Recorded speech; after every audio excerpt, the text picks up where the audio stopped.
wabarakatuh. Selamat malam. Perkenalkan, nama saya Isnadila Maruju, mahasiswa Universitas Negeri Manado, program studi arsitektur.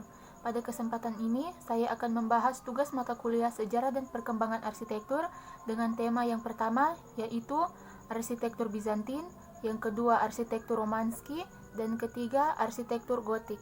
Kita masuk ke pembahasan yang pertama, yaitu Arsitektur Bizantin. Arsitektur Bizantin adalah salah satu dari 4 gaya arsitektur gereja-gereja Eropa, yaitu Bizantin, Romanski, Gotik, dan juga Barok. Gaya ini berkembang di Bizantium atau disebut juga Konstantinopel. Ketika Konstantinopel dikuasai oleh kaum muslimin pada tahun 1453, gaya ini kemudian diadopsi oleh umat Islam dan memunculkan apa yang sekarang menjadi ciri khas semua masjid di dunia, yaitu kubah. Nah, dengan keunikan ini menjadikan gaya arsitektur Bizantin sebagai salah satu gaya arsitektur yang dipakai oleh gereja sekaligus masjid. Dengan kata lain, arsitektur Bizantin ini menjadi jembatan antara kebudayaan Islam dan juga Kristen. Arsitektur Bizantin memiliki ciri-ciri sebagai berikut. Yang pertama yaitu kubah yang sangat besar pada bagian tengah bangunan. Yang kedua berbentuk sirkular atau sentral, berbeda dengan bentuk gereja pada umumnya yang memanjang. Yang ketiga, terdapat semidom berukuran separuh kubah yang mengelilingi kubah utama di pusat. Yang keempat, pilar-pilar berukuran sangat besar untuk menopang berat bangunan. Yang kelima, dinding tebal dan terbuat dari batu bata. Yang keenam, bagian interior sangat luas. Yang ketujuh, jendela berukuran kecil dan berfungsi untuk pencahayaan. Yang kedelapan, hiasan atau dekorasi lebih bersifat oriental dengan ukiran bermotif tumbuhan atau hewan dan jarang menggunakan patung atau figur manusia. Dan yang terakhir, ciri khas gereja Bizantin adalah penggunaan hiasan berupa mozaik pada dindingnya.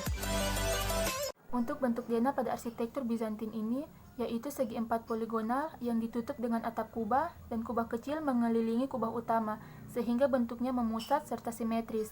Kemudian sayap pendek yang sama pada setiap sisinya mengambil bentuk ros. Nah, seperti ini gambarnya.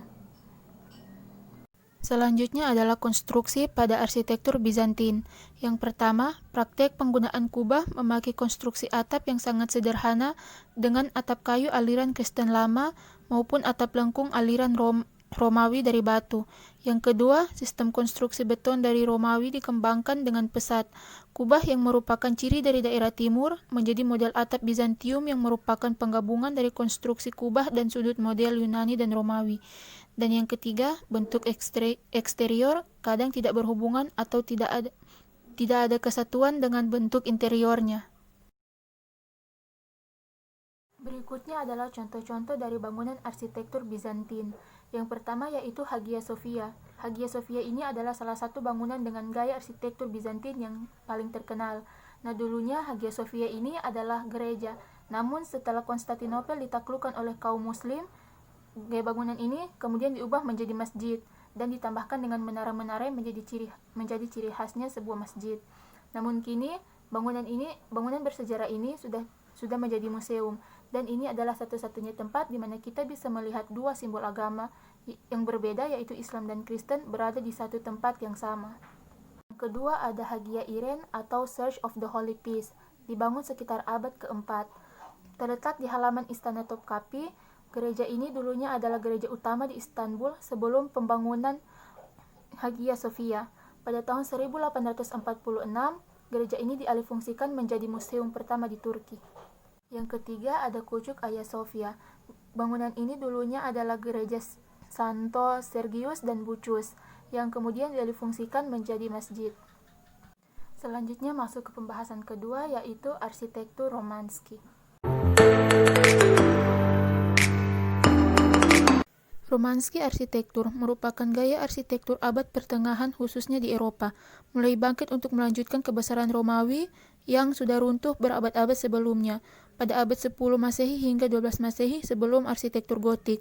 Pada masa Romanski, banyak kastil, gereja dan katedral, bangunan pemerintahan, tembok kota. Namun, kini yang masih dapat disaksikan hanya sebuah kapel kecil hingga katedral yang besar. Ciri-ciri arsitektur Romanski: yang pertama, jendela terlihat kecil dan sempit. Yang kedua, denah pada gereja arsitektur Romanski selalu berbentuk salib. Yang ketiga, pada bagian interior tidak terdapat kursi, umat beribadah sambil berdiri. Yang keempat, struktur langit-langit adalah busur tinggi terbuat dari batu. Dan yang kelima, memiliki kolom-kolom yang besar. Romansky yang pertama yaitu ada yang paling terkenal yaitu Menara Pisa di Italia, kemudian Katedral Durham di Inggris, dan yang terakhir ada Katedral Speyer di Jerman. Berikutnya kita masuk ke pembahasan yang terakhir yaitu arsitektur gotik.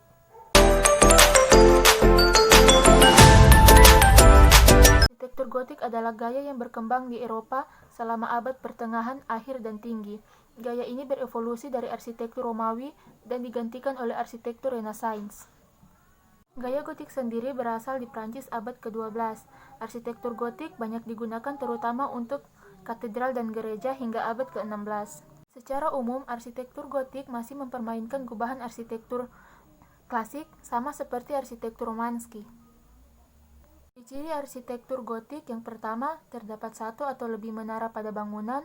Yang kedua, arsitektur gotik menerapkan proporsi arsitektur yang berkesan agung, menjulang tinggi melebihi skala manusia normal. Yang ketiga, filsafat arsitektur gotik adalah vertikalisme, transparan, dan diafan. Adanya rip vaulting yang merupakan atap menyerupai membran dan memiliki unsur arsitektural sebagai salah satu peninggalan bentuk arsitektur gotik. Penebalan kolom atau tiang sebagai penguatan struktur bangunan yang juga merupakan ciri khas bangunan gotik. Kembangnya sistem flank buttress, terdapat rose window pada bangunan, dan yang terakhir berkembangnya seni kaca pantry yang dipasang di dinding bangunan. Kemudian contoh-contoh bangunan arsitektur gotik.